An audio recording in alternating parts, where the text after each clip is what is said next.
Live from New Delhi, you're watching DD India Live, India's voice to the world. I'm Ramesh Ramachandran, coming up in the next 30 minutes. India's diplomatic offensive on Pakistan continues. Parliamentarians engage with foreign governments, highlight India's battle against terror.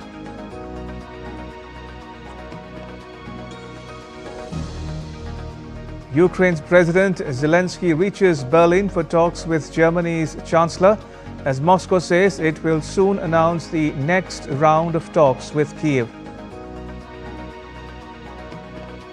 The US halts new student visa interviews, plans screening and vetting of social media accounts of candidates as part of Trump's immigration curbs. And SpaceX's mega rocket explodes over the Indian Ocean after another failed test flight.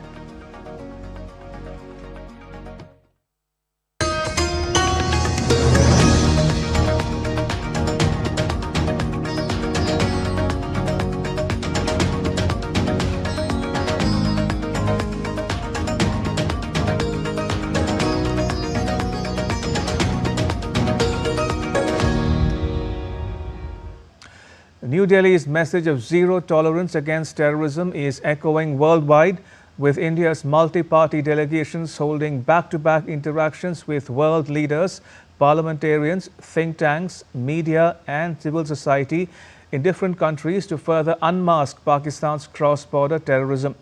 An all-party delegation led by parliamentarian Kanimuri Karunanidhi on Wednesday held extensive consultations with Greece's deputy minister and other officials. The delegation also held a meeting with the Director General of the Hellenic Foundation for European and Foreign Policy. The delegation is putting forward India's point of view to the world and also exposing Pakistan's terror camps and terrorist activities. We're happy to receive the parliamentary delegation. Obviously, they will enlighten us and in their meetings, wherever they go and whoever they meet.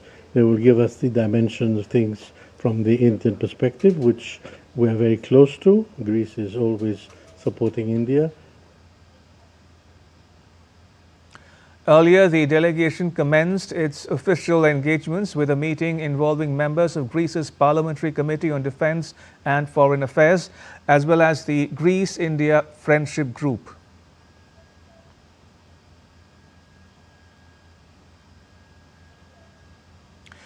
An all-party delegation led by parliamentarian Ravi Shankar Prasad is in Italy's Rome on the second leg of a multi-nation visit on Wednesday. In Rome, the delegation began the engagements with a briefing from India's ambassador to Italy, Vani Rao.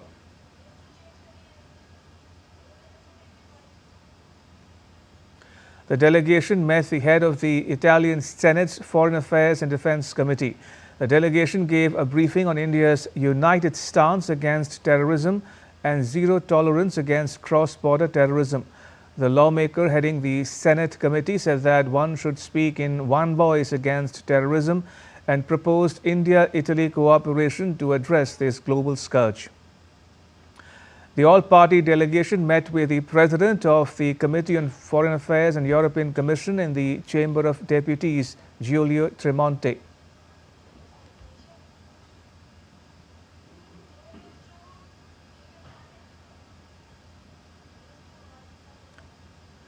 An all-party parliamentary delegation led by Sanjay Kumar Jha met Indonesia's Vice Minister of Foreign Affairs. It was conveyed that the attack on innocent civilians at Pahalgam was an attempt to disrupt peace and drive a wedge between communities. The Indonesian side reiterated its condemnation of the terrorist act and extended its support in the fight against terrorism in all fora.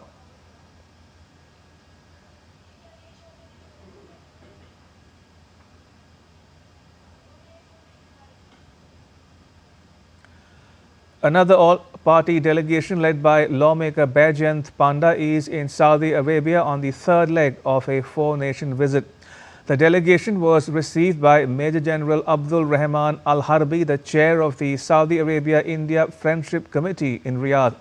The delegation conveyed India's unwavering stance to Saudi leaders, fostering growing partnership and cooperation. Both nations stand strong against terrorism. The delegation paid floral tribute to the Mahatma Gandhi statue at the Embassy of India in Riyadh.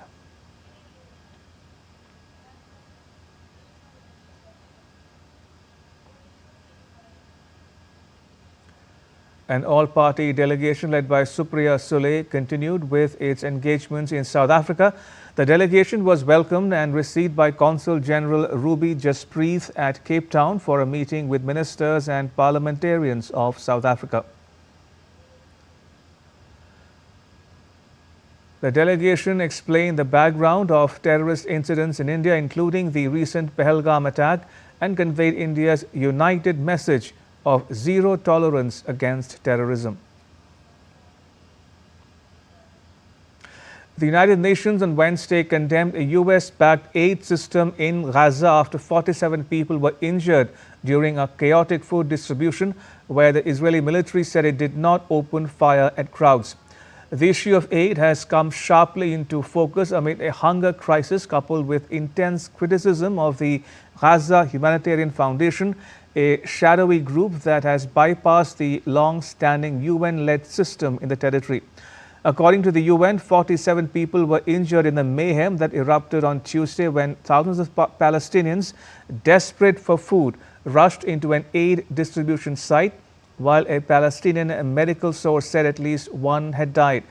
The head of the UN Human Rights Office in the Palestinian territory said most of the wounded had been hurt by gunfire. As diplomatic efforts continue, Ukraine's President Volodymyr Zelenskyy is in Berlin and held a press conference with Germany's Chancellor Friedrich Merz on Wednesday. Zelenskyy said that Ukraine and Germany had reached new agreements on defense sector investment. The Ukrainian president also added that Russia is constantly looking for reasons not to end the war. Upon his arrival, Zelenskyy was received with military honors at the Federal Chancellery. Earlier on Monday, the German Chancellor had endorsed Ukraine's right to launch long-range missile strikes into Russian territory. In the latest on the Ukraine-Russia conflict, Russia will soon announce the next round of direct talks between the two nations. Russia's Foreign Minister Sergei Lavrov on Wednesday asserted that the neutral status of Ukraine remains one of Russia's key demands in peace negotiations. The direct talks and solutions of all issues has resumed on May 16 in Istanbul. We were ready for this for a long time, but Ukraine refused to do so, and its masters in person of present leadership of Europe did not allow it to join this process. During this talks dated May 16th in Istanbul, when they had resumed, we insisted on cancellation of all those discriminatory laws. We will continue to do so during the next round of direct talks, which we will announce in the nearest future. US President Donald Trump said on Tuesday that Russia's President Vladimir Putin was acting crazy and that he's finding it difficult to proceed with the peace talks if Russia continued with its activities inside Ukraine, particularly targeting civilians in many areas of the Ukrainian-held territory. Right, so Trump on Tuesday said that Russia's President Putin was playing with fire. Trump's latest comments follow some of the biggest drone and missile attacks on Ukraine since the conflict began in 2022. In a post on Truth Social, Trump said, "What Vladimir Putin does not realize is that if it weren't for him, lots of really bad things would have already happened to Russia."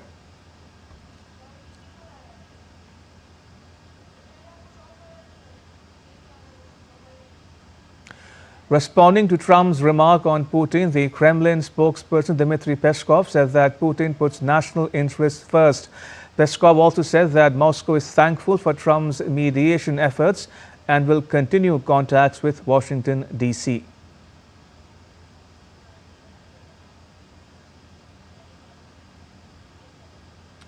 Germany's economy will shrink for the third year in a row, according to the latest forecast from the country's Chamber of Industry and Commerce. Joining us for more is DW correspondent Chiponda Chimbelu from Berlin. Chiponda, can you break down the latest forecast for us? Thanks for having me. Well, the German economy will shrink 0.3%, and that is, of course, according to the country's Chamber of Industry and Commerce. Now, that forecast is based on a survey of 23,000 companies from various sectors. And the good news is that the latest figure actually predicts that the German economy won't shrink as much as had been anticipated earlier this year.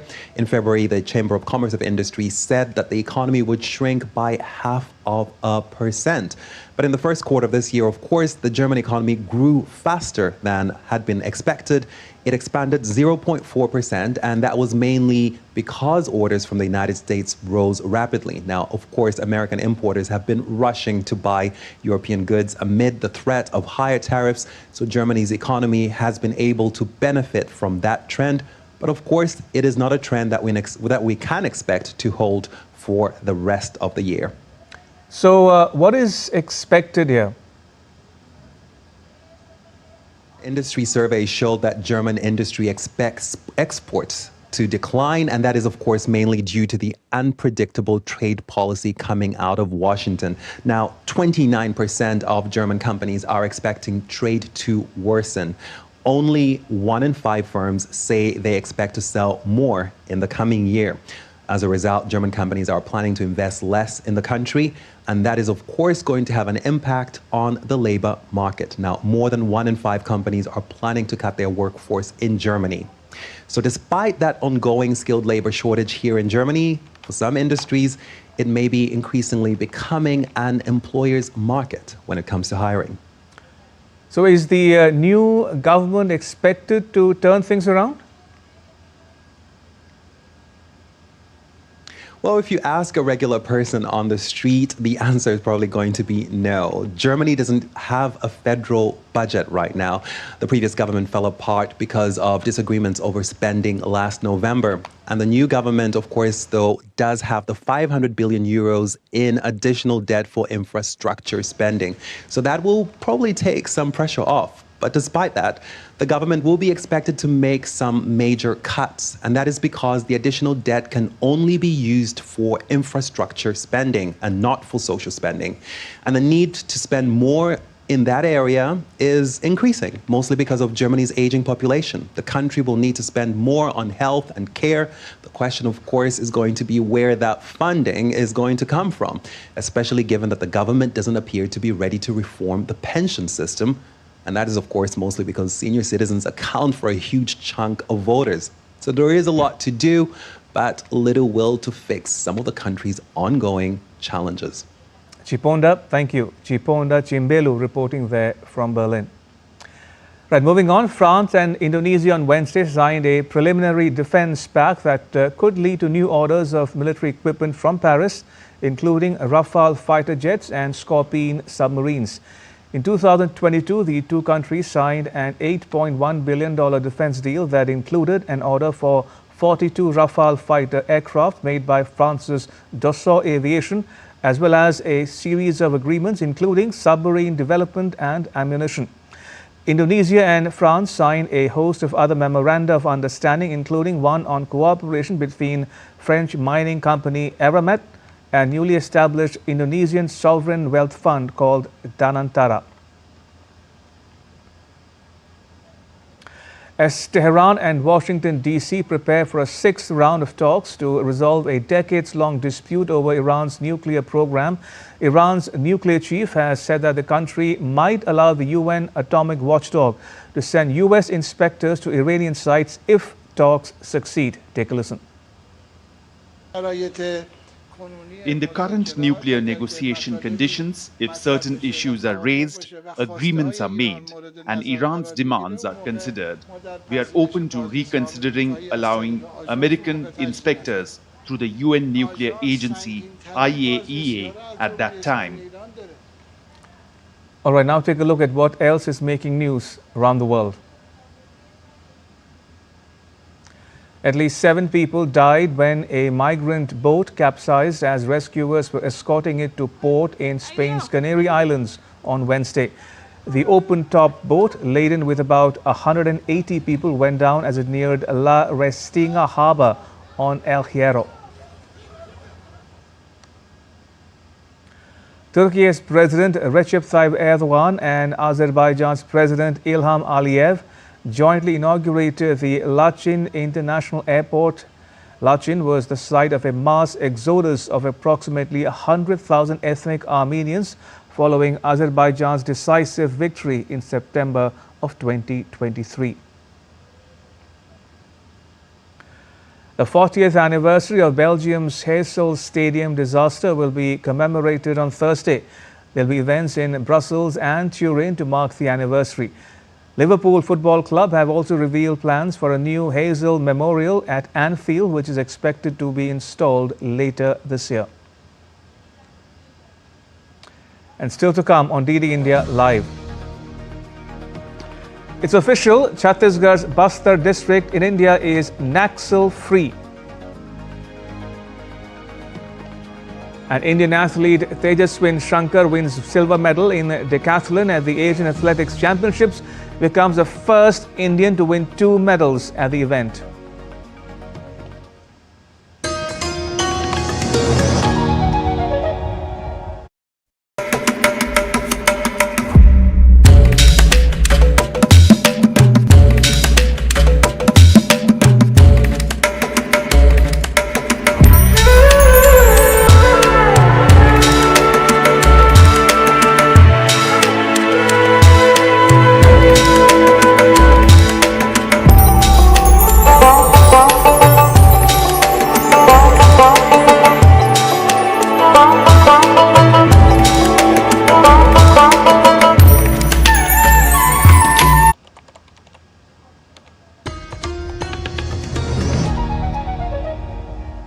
You're watching DD India Live. I'm Ramesh Ramachandran. The US government has ordered US missions abroad to stop scheduling new student and exchange visitor visa appointments as the State Department plans to expand vetting of applicants' social media profiles. Secretary of State Marco Rubio said that updated guidance on vetting would be issued after a review is completed. However, already scheduled appointments can proceed. This move is part of the US government's broader efforts to tighten immigration policies, including ramping up deportations and targeting student visas. The expanded social media vetting will change how consular sections operate, with a focus on the resources needed for each case.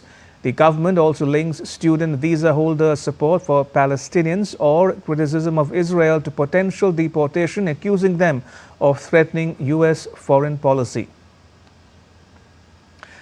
Meanwhile, the US government is planning to cancel all remaining contracts with Harvard University, which are valued at around $100 million. The US General Services Administration has sent a letter to agencies directing them to review and potentially terminate or reallocate these contracts.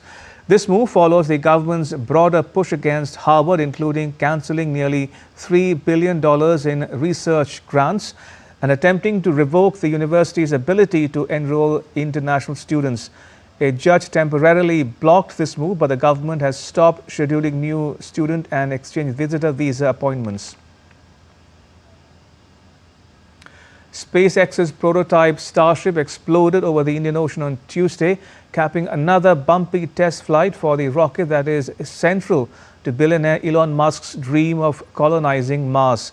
The biggest and most powerful launch vehicle ever built lifted off from the company's Starbase facility near a southern Texas village that earlier this month voted to become a city also named as Starbase.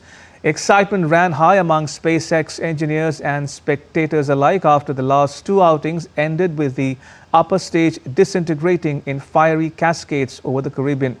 But signs of trouble emerged quickly. The first stage Super Heavy booster blew up instead of executing its planned splashdown in the Gulf of Mexico. Though the ship flew farther than its 2 previous attempts, it sprang leaks and began spinning out of control as it coasted through space. India's Cabinet Committee on Economic Affairs on Wednesday approved the increase in the minimum support price for 14 Kharif crop for the 25-26 marketing season. Briefing journalists in New Delhi, Information and Broadcasting Minister Ashwini Vaishnav said that the government has increased the MSP to ensure remunerative prices to the growers for their produce. खरीफ के लिए किसानों के लिए बहुत बड़ा एक फैसला लिया गया है। आप सब जानते हैं कि खरीफ की फसल में जिस तरह से पिछले 10-11 वर्षों में मैसिव वृद्धि की गई है एमएसपी की, उसी कड़ी में सीएसीपी की रिपोर्ट पर 2025-26 के खरीफ मार्केटिंग सीजन के लिए कैबिनेट में एमएसपी अप्रूव हुआ है। टोटल अमाउंट इसका 2,07,000 करोड़ के आसपास का एस्टिमेट किया गया है और जैसा कि प्रधानमंत्री श्री नरेंद्र मोदी जी ने प्रतिबद्धता दिखाई है किसानों को उनकी कॉस्ट के ऊपर 50% मिनिमम मार्जिन मिले, कम से कम मार्जिन मिले, उसका ध्यान रखा गया है। India's Foreign Secretary Vikram Mistri is visiting the US. He met with Under Secretary Jeffrey Kessler for talks on cooperation in critical and emerging technologies. They also discussed the early convening of the India-US Strategic Trade Dialogue to deepen technology and trade collaboration. Foreign Secretary Mistri's visit is a follow-up to Prime Minister Modi's visit to the US in February, when both sides launched the India-US Compact, which is an acronym for Catalyzing Opportunities for Military Partnership, Accelerated Commerce and Technology. Compact is a 10-year roadmap to elevate the US-India major defense partnership, enabling co-production and joint development of critical military platforms. The Indian government has officially notified the rules under the Inter-Services Organizations Command, Control and Discipline Act 2023 through a Gazette notification. It came into effect from 27th May. It aims to bolster effective command, control and efficient functioning of ISOs, thereby strengthening jointness among the Indian Armed Forces. The Act empowers the Commanders-in-Chief and officers in command of the ISOs to exercise command and control over the service personnel serving under them, ensuring effective maintenance of discipline and administration within the organization. This is achieved without altering the unique service conditions applicable to each branch of the armed forces. It will empower the heads of the ISOs, enable the expeditious disposal of disciplinary cases, and help avoid the duplication of proceedings. The Indian government has declared Chhattisgarh's Bastar district Naxal-free. Special central aid given to these Naxals or left-wing extremist group has also been stopped.